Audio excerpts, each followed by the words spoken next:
W poprzednim odcinku wyraziłem przekonanie, że jazda po piasku to rozrywka nie dla mnie, zwłaszcza po moim pierwszym starciu z 4-kilometrowym szlakiem.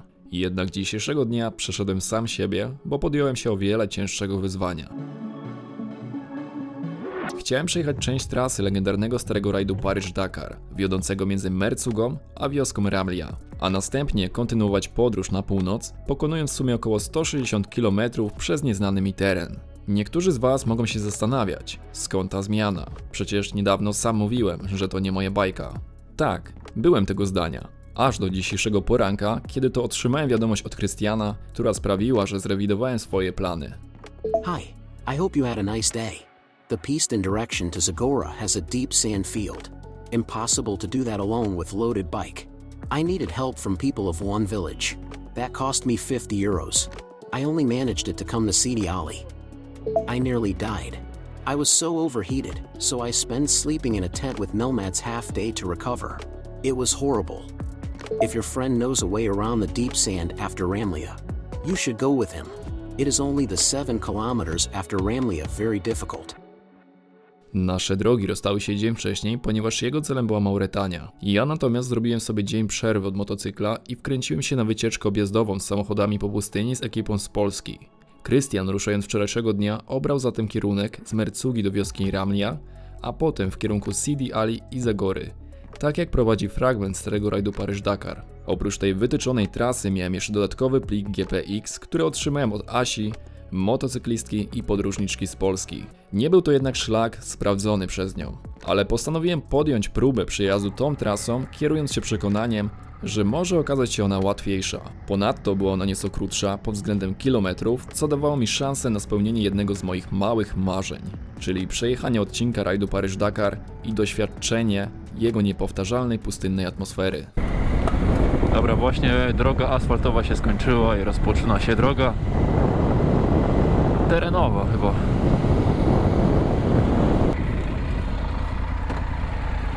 Hi. Zagora. No.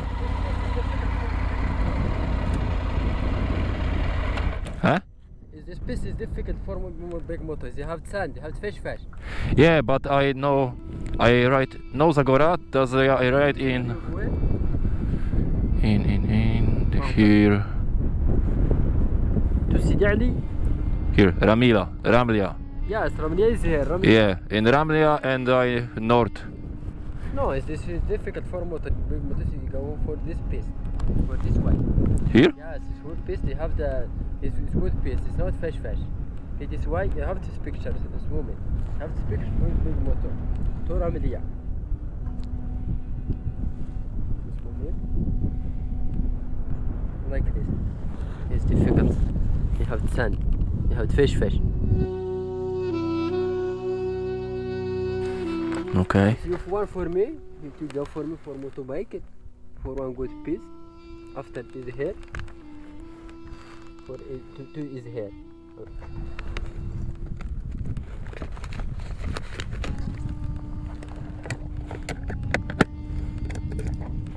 So, thank you. Shukran. My friend.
I want to ride. It's Ramlia?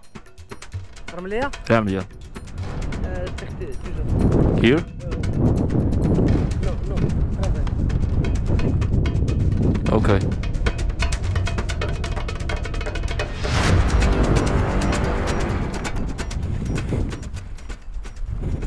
Jestem właśnie na trasie do Zagory według swojego planu. Odnośnie, jeśli chodzi o trasę, to jest lekko zmieniona. Na swojej drodze też spotykam wielu chętnych do pomocy mi ludzi. Jeden gość oferował mi pomoc, mówiąc, że nie dam rady pokonać tej drogi, którą chcę, ale mam traki GPX-y, którymi chcę spróbować przejechać tą trasę. Myślę, że mi się uda, po prostu jeśli będzie ciężko, to zawrócę. Na pewno nie chcę korzystać z żadnej pomocy tutaj miejscowych, bo nawet teraz jak nagrywam ten film, to naprzeciwko mnie stoi gość właśnie, znaczy siedzi na skuterku i chce mi zaoferować pomoc, aczkolwiek no nie chcę tego robić, bo uważam, że jak sam nie sprawdzę, to się nie dowiem, a jak mam ufać każdemu, który mi powie, że sobie nie dam rady, to nigdy nie dowiem się, czy dałbym radę, czy też nie. Więc na razie jadę sam, chociaż też oni mnie po części śledzą, bo oni jadą non stop za mną, więc to też nie jest przyjemne, jeśli jedzie się motocyklem i widzi się z tyłu, że ten gość non stop się podąża za mną. No i co, na razie jedzie się spokojnie, Pony Motos z Tractonator Adventure naprawdę dają radę sobie na piasku. Jakoś zyskałem więcej pewności siebie po wczorajszej takiej jeździe bez kufrów po piasku, żeby mniej więcej zobaczyć, jak ten motocykl się zachowuje. Jest lepiej, no tak naprawdę mam do pokonania około 120 km. Będzie to droga terenowa, ale myślę, że nie będzie problemu, w razie czego mam ten lokalizator spot, który można zawsze przetestować. Oby mi się nie przydał, oby nie było takiej potrzeby, ale w razie było, trzeba mieć to na uwadze. Trzeba mieć na uwadze to też, że drogi tu wyglądają tak, że dzisiaj są przejezdne, a na noc piasku może nasypać i ta droga nie będzie przejezdna. Ale mimo wszystko chcę spróbować samemu, nie chcę żadnej pomocy miejscowych, bo wiem, jak to działa. Zawsze powiedzą, że nie dasz rady, ale oni wiedzą, jak Cię poprowadzić na tych swoich skuterkach i oczywiście trzeba im zapłacić.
Ja to z kuframi to w podnoszeniu live.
Ja się tutaj męczę po jakichś wydmach, a przecież tu jest lepszy shooterek.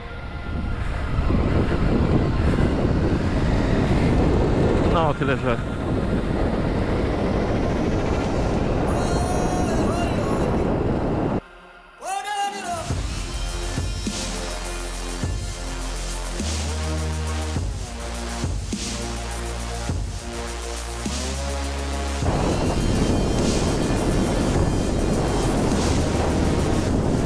Wow.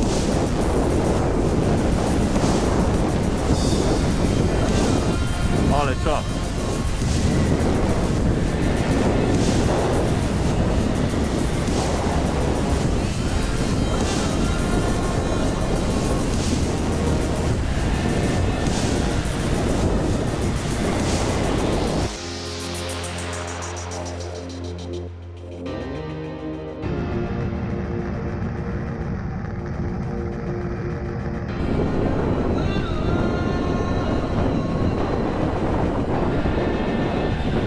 Potrzebno połapać, o co chodzi.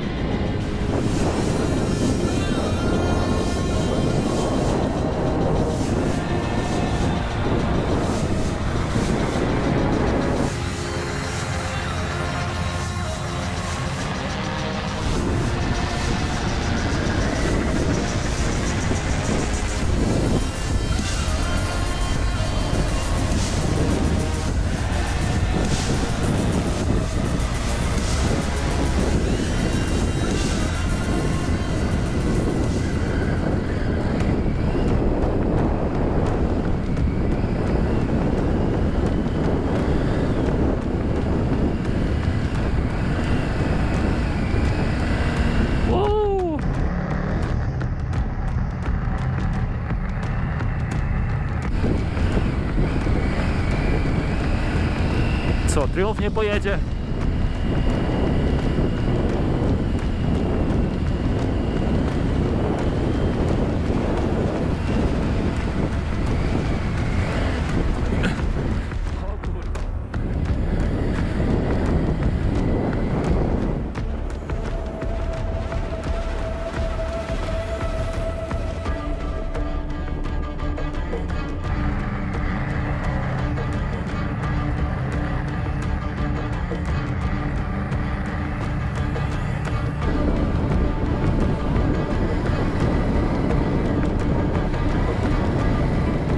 Dobrze, że to piasek, to przynajmniej mniej będzie boleć.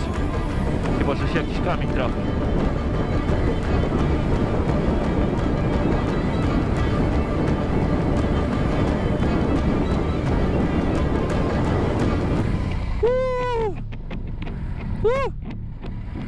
To było mega.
Dojechałem do Ramli.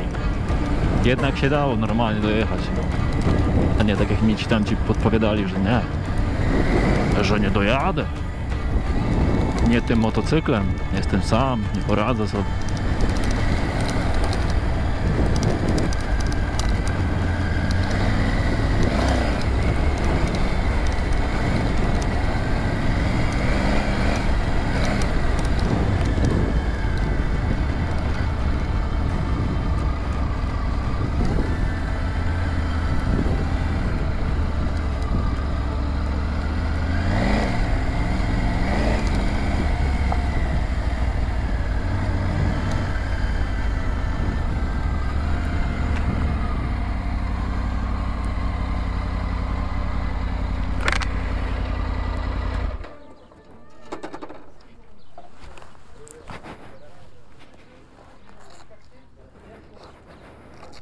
W wiosce Ramlia poznałem właściciela wypożyczalni motocykli, który zajmuje się organizacją motocyklowych wypraw dla grup.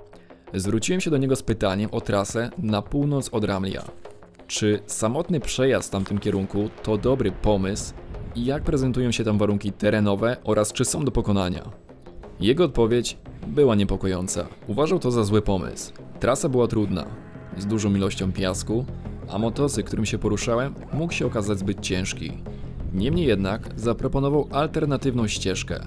Przejazd kilkoma kilometrami przez wyschnięte koryto rzeki, co pozwoliłoby mi uniknąć największych wydm. Skusiła mnie ta opcja, więc zdecydowałem się jej spróbować.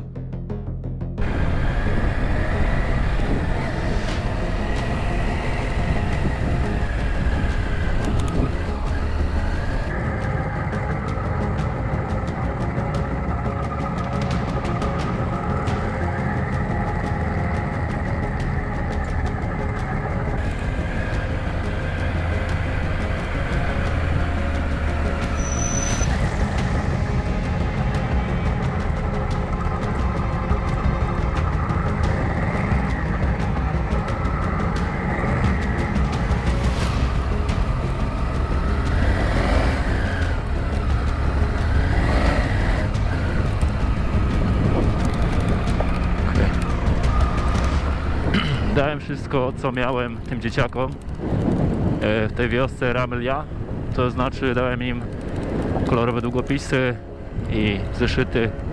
W zasadzie tylko to miałem, to mogłem im dać, ale i tak to nie starczyło, bo tyle dzieci, co się na mnie rzuciło, to po prostu byłem w szoku.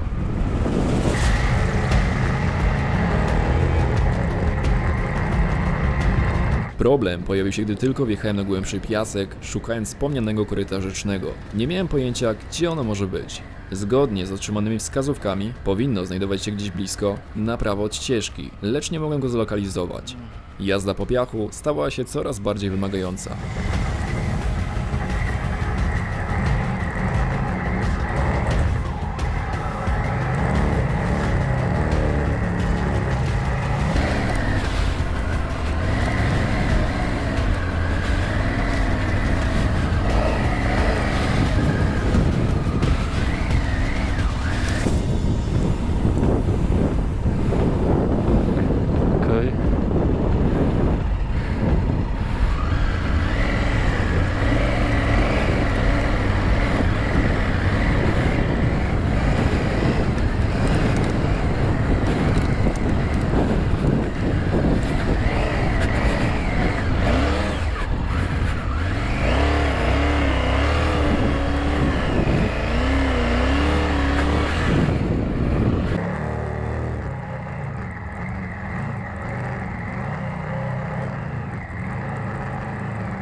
It's... Ah!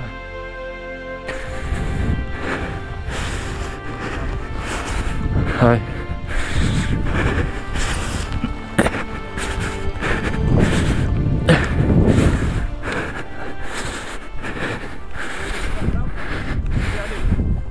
No, Zagora. No. I ride. Here. It's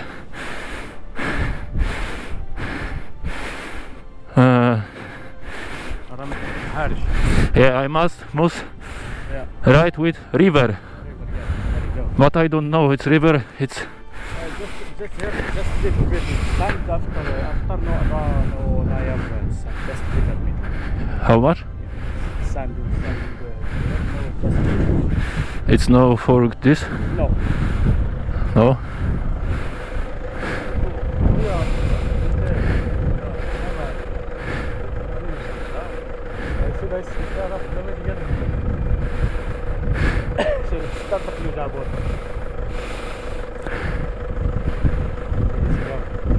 Huh?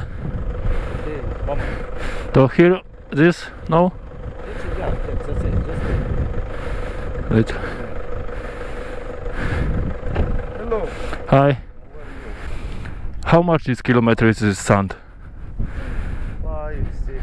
5, 6 is this track. More than this. Okay. It's more difficult. Okay. You have your friend or just alone? Alone. Do you want to charge your luggage? Luggage? Yeah. Charge the luggage or you can try it? Ah, this, yeah? Yeah. And here or? Yeah. I don't know, it's...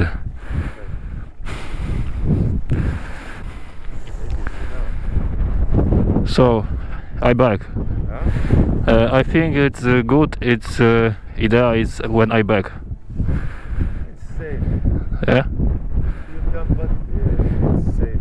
Because there is this driver is difficult. Okay. If you want to come back to Aswan, first to pass the driver, you have to take the bike. Just yesterday we take one like this.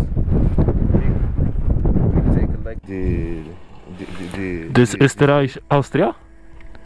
this one. No, this motorcycle is Austria? I don't know, it's big one. And take luggage in the bar in the.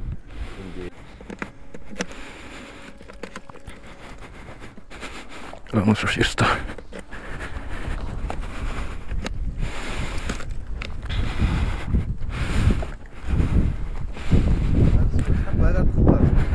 Huh?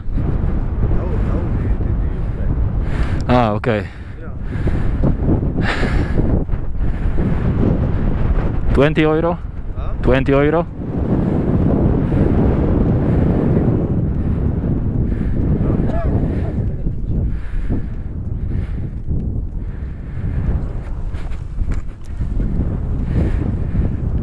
Okay, to how much? 80 euro. Yeah, the other side. Okay, I no, thanks. Thanks. Huh? No. It's better because if this tip of the like sometimes it's probably the disc Yeah. because it's strong. If you like this with the lumbriage, the disc is strong. So you have to call the mechanic or you call the assistants. You pay more.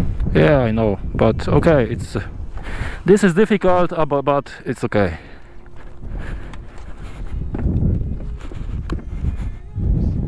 How much? Huh? It's 25? 25?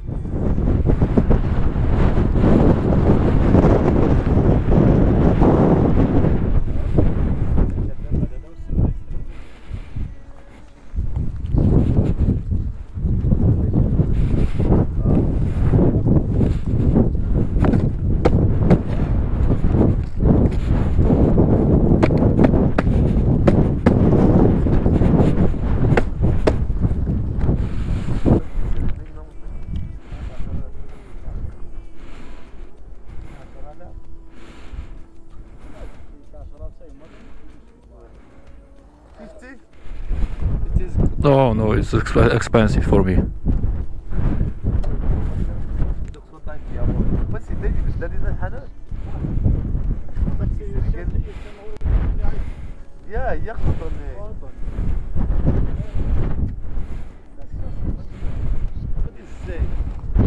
this one and there is one other principle is more difficult and but if you want to look for the good you have to go between trades. It's difficult, maybe you're lost, but the road is safe because a lot of tourists Yeah. Fast here. Yeah, I know.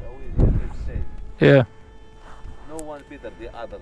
Maybe if you go with someone know the smaller road and good, you can pass. But the other road, the principal is difficult. I can back in. Huh? I can back in Merzuga. You come back to Merzuga and you make asphalt. It's better that you pay this 50 euro and you go into your finish your adventure. 30. You come back to Merzuga. 30 euro. Huh? 30. 50? Yeah. 40 is my last price. Z pomocą miejscowych, których wsparcie wraz z moim przejazdem niestety nie zostało uwiecznione na filmie, ściągnąłem cały bagaż z Tigera i ruszyłem. Usunięcie tych dodatkowych kilogramów sprawiło, że motocykl nie zakopywał się tak szybko oraz stał się bardziej żwawy i łatwiejszy w prowadzeniu. Dzięki temu pozwoliło mi to pokonać, co śmiało mogę nazwać, najtrudniejszym off-roadem w moim życiu. Zdecydowałem się im zaufać i powierzyć mój bagaż, głównie dlatego, że pokazali mi zdjęcia motocyklisty, któremu dzień wcześniej przyszli z pomocą. Był to Krystian.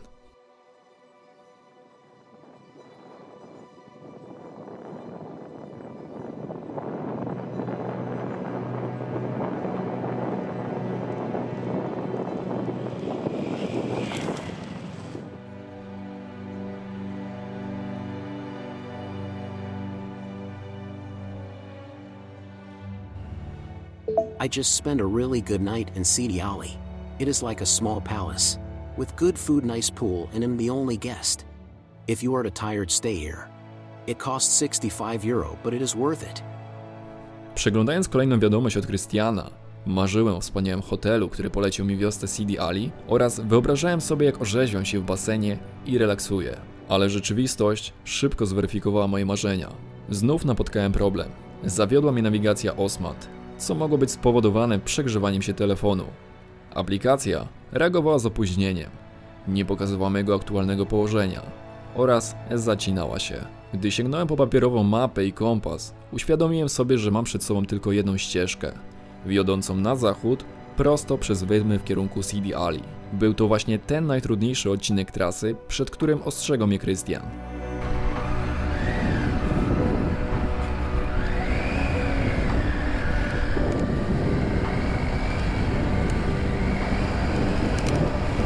Trudny dla mnie dzień.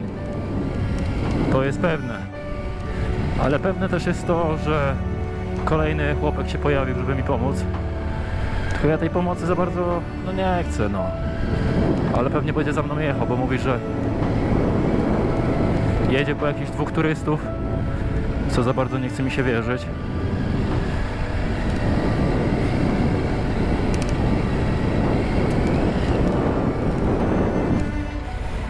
Jestem cały czas od tej drogi głównej. Muszę gdzieś tam dojechać.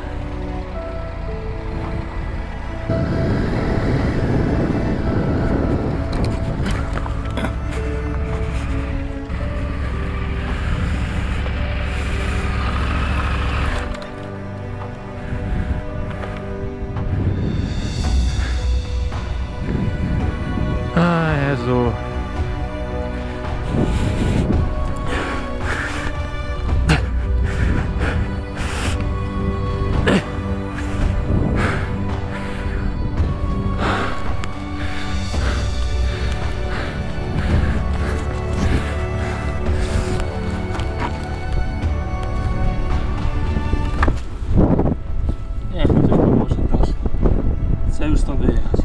Zdarzały mi się przypadkowe wywrotki.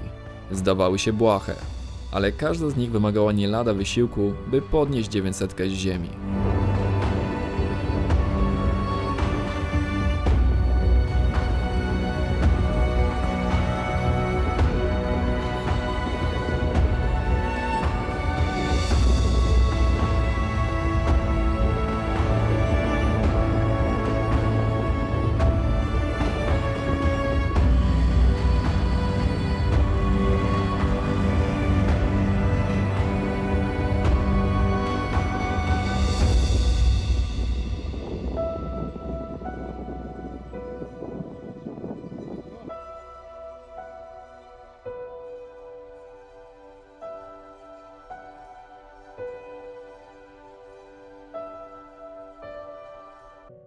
Now it's 10 kilometers. It's this is sun. After 10 kilometers. Oh, okay.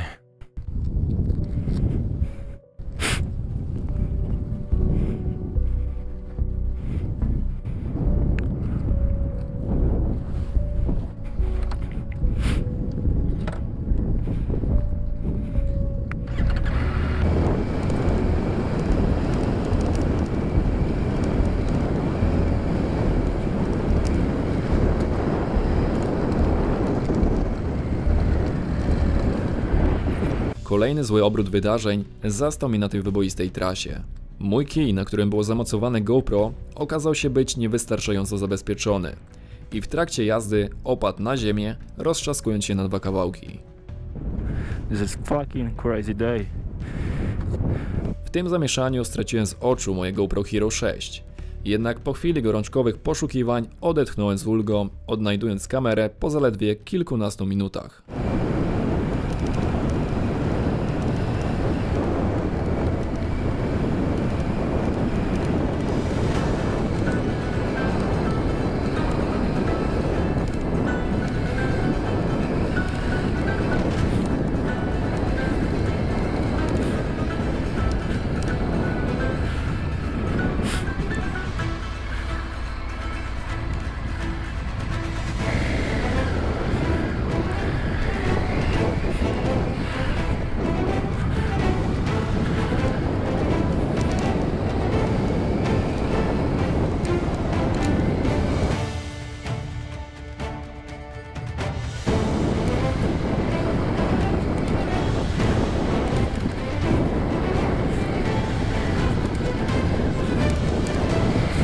Co się nie da, jak się da. Zulak wszystko przeżyje chyba.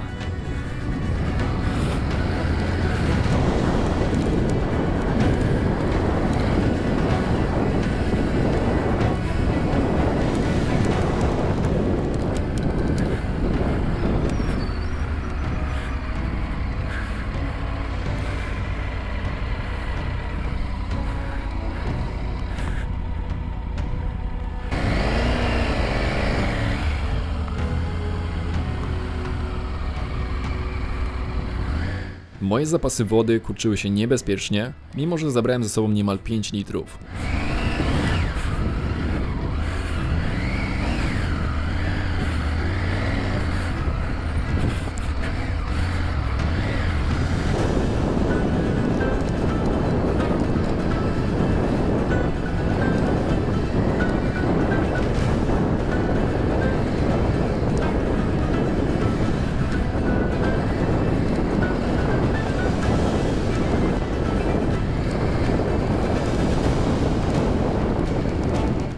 Wypytywałem Marokańczyka, który wciąż podążał za mną na swoim niewielkim motocyklu, którą drogę wybrać, aby wydostać się z tego terenu.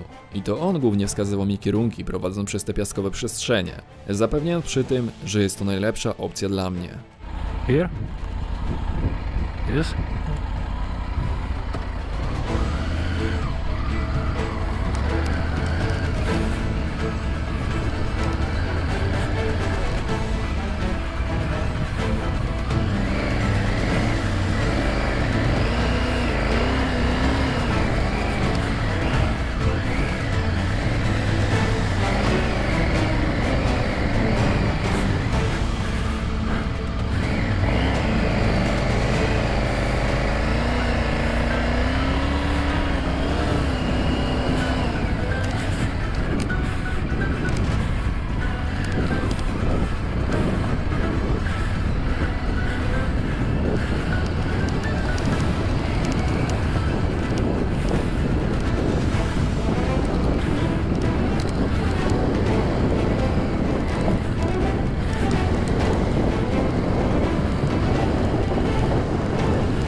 Wskazał kierunek. Zaakceptowałem jego radę. Zebrałem się w sobie, wziąłem kilka głębokich oddechów i ruszyłem naprzód. Co ma być, to będzie, pomyślałem. W końcu musiałem się jakoś stąd wydostać.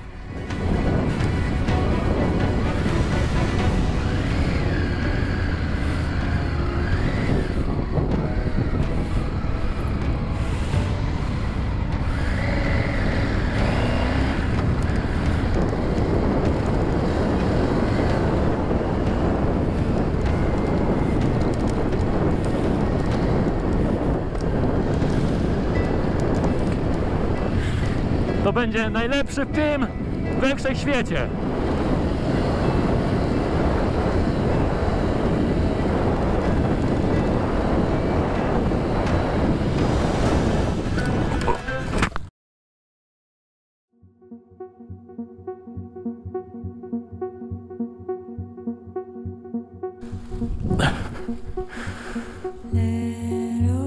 O. Ała. To bolało.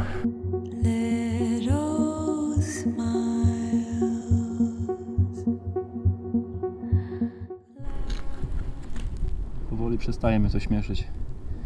Jest źle. Tiger leży. Ja uderzyłem głową. Za mocno w coś. A w dodatku ten gościu, który za mną jedzie, mam wrażenie, że on mnie specjalnie tutaj puszcza na takie chujowe tereny, żeby sobie zrobić ze mnie jaja. Nie mam pojęcia, ale kurde. Jeśli to jest tak, jak on mówi, to zostało mi jakieś 7, może 8 km do wioski. Później zobaczymy, ale nie jest dobrze. I chyba ostatni raz się pcham w taki teren sam. Ostatni raz. Ciężkie chwile uczą pewnych rzeczy. Mnie na pewno nauczyły to, że podróże samemu nie są jednak do końca takie piękne. Jeśli zaczynamy przekraczać bariery, do których jest jakby mamy umiejętności, oraz motocykl, którym się poruszamy, nie jest do końca, chyba nie do końca nadaje się na takie tereny, jeśli podróżujemy właśnie w pełni z bagażem, z kuframi, z torbami. Ja właśnie się przekonałem, że na początku bałem się jazdy po piasku z tego względu, że nie miałem pewności w sobie. A kiedy tą pewność zyskałem, tak teraz widzę, że doprowadziła mnie do takiego upadku, że boli mnie cały kark, głowa i nie wiem, co będzie. Generalnie jest ze mną tutaj kolega, który jakby powiedział, że mnie wskaże mi odpowiednią drogę, chociaż mam wrażenie, że mnie wpuścił trochę w malinę. Z tego względu, że jadę teraz drogą taką, jadę. Po tym jak się wyryżnąłem, to siedzę pod drzewem i zbieram siły na to, aby zaraz ruszyć i pojechać dalej. Aczkolwiek nawet wyjazd z tego piasku będzie na tyle ciężki, że nie wiem tak naprawdę, czy w ogóle stąd dzisiaj wyjadę. Mam nadzieję, że się uda. Jeśli nie, no to mam namiot i jeszcze mam jakieś racje żywnościowe oraz resztki wody, tak aby przetrwać dzisiejszą noc. Jestem gdzieś na trasie w stronę Zagory, ale mam tam jeszcze kilkadziesiąt kilometrów, więc raczej zawrócę i pojadę w kierunku innej wioski, gdzie powinna być droga już lepsza i tam pierwotnie miałem jechać, ale mam wrażenie właśnie, że zostałem wpuszczony w maliny i specjalnie jakby tutaj skierowany, no ale cóż, może mi się tylko wydaje. Jedno jest pewne, znowu wymyśliłem sobie pomysł jakiś, wpadłem na genialny pomysł, aby jechać drogą przez pustynię, choć Krystian mnie jakby ostrzegał o tym i tak mi się wydawało, że przez pewien czas ominę tą drogę i nie będę jechał nią, tylko pojedę jakby w innym kierunku, ale się okazało, że nawet i jazda w innym kierunku jakby mnie pokonała. I serio, czuję się po prostu, może nie, że pokonany, że przegrany, ale czuję się teraz taki bezradny. I wiem, że i tak muszę stąd jakoś wyjechać. Tylko zajmie mi to dużo czasu. Także życzę mi powodzenia.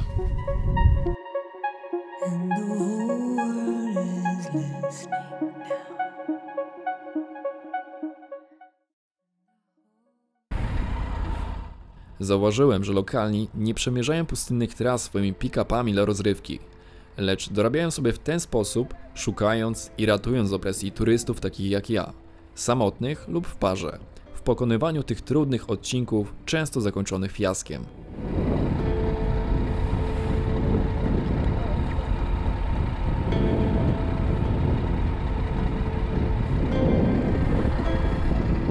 Dobra, ten chłopak mnie podprowadzi, ale tu się pojawi jeszcze jeden. W głębi duszy zdawałem sobie sprawę, że najrozsądniej będzie, jeśli Marokańczyk o imieniu Abraham poprowadzi mnie przez pustynię. Miałem wrażenie, że tylko czeka na moją prośbę o pomoc.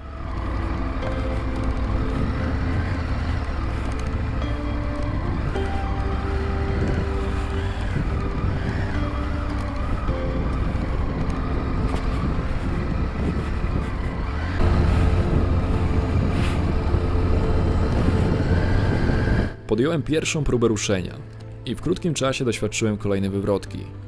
Tym razem lewy boczny kufer przygniótł mi buta, unieruchamiając mnie. Gdybym był tam sam, znalazłbym się w poważnych tarapatach. Ja pierdolę, mać, kurwa!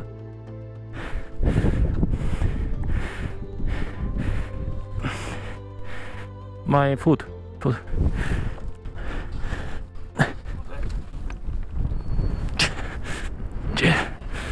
Oh, thank you. To doświadczenie ponownie skłoniło mnie do przemyśleń na temat solo podróży w tak wymagających warunkach.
Podróż przez pustynię na motocyklu okazała się metaforą życia, pełna niespodzianek, radości, uśmiechu oraz trudności i potu.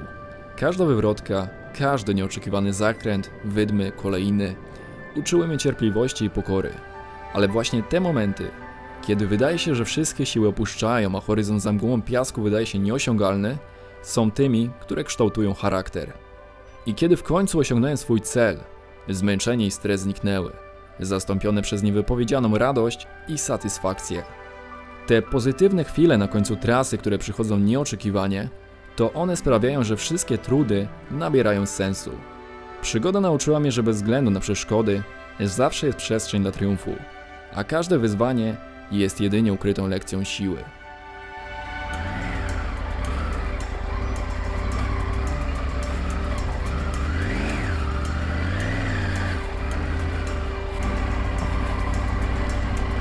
Ale fajnie, przynajmniej jest urozmaicona trasa.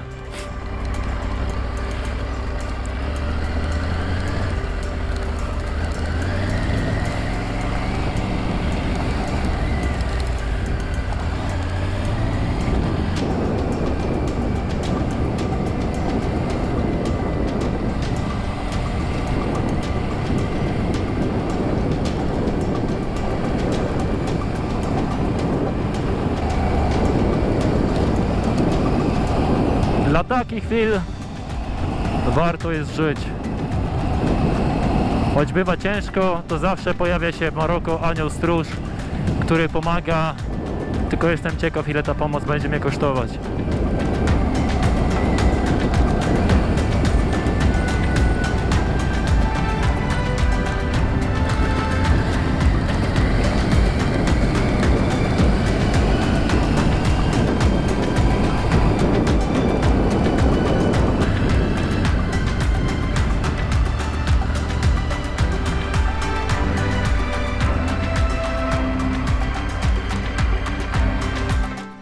Beautiful truck. Yeah, very nice. Aktualizacja mojej sytuacji wygląda tak, że mam 60 km do drogi asfaltowej, więc już prawie z górki. Droga tutaj, gdzie teraz jadę, powinna być łatwiejsza, ale aktualnie zatrzymałem się, bo już byłem naprawdę głodny w takim miejscu, nie wiem, jakaś zagroda ogólnie. Możecie zobaczyć to z lotu ptaka, jak to wygląda. Zjem sobie tu jakąś rację żywnościową, liofilizowaną. Posiedzę jeszcze chwilę, odpocznę, bo coś mnie głowa zaczyna ćmić. Znaczy, czuję, że mnie głowa boli i kark, chyba po tym upadku. Spotkałem też Włochów, którzy dojechali do nas, co ja byłem z tym Abrahamem, któremu zapłaciłem 40 euro za to, że mi pomógł. W sumie on nawet nie powiedział, ile chce, ale ja stwierdziłem, że może jego było takim zamierzeniem, aby mnie wpakować w taką sytuację, żeby było mi ciężej i finalnie, aby on na tym zarobił. Nie wiem, ale wielokrotnie mnie podnosił z gleby. No i widać, że mi chciał pomóc. Tak, no to mu po prostu dałem tyle, ile uważałem, czyli 40 euro. Ucieszył się. Później Włosi do nas podjechali takimi starszymi motocyklami, była jeszcze jedna Tenera. Też dostałem szybką instrukcję, jak jeździć jednak w piasku, czyli maksymalnie wrzucać drugi bieg i trochę nawet i operować sprzęgłem, w sensie, że nie dawać max gazu i jechać, tylko go właśnie tak lekko dusić, że w razie czego to sprzęgłem go tam podgazować i jechać dalej, więc... Alone, it's today, it's... Yeah. This is my hero.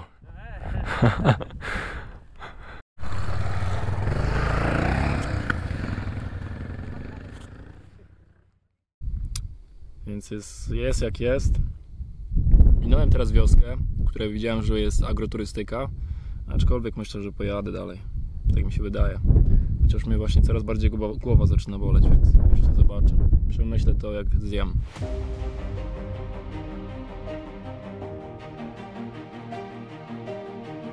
Za mną jest trudny dzień, ale taką rekompensatą są właśnie takie miejsca, w którym się znalazłem, czyli jedna z jakichś oaz, która jest takim mała hotelem, pensjonatem.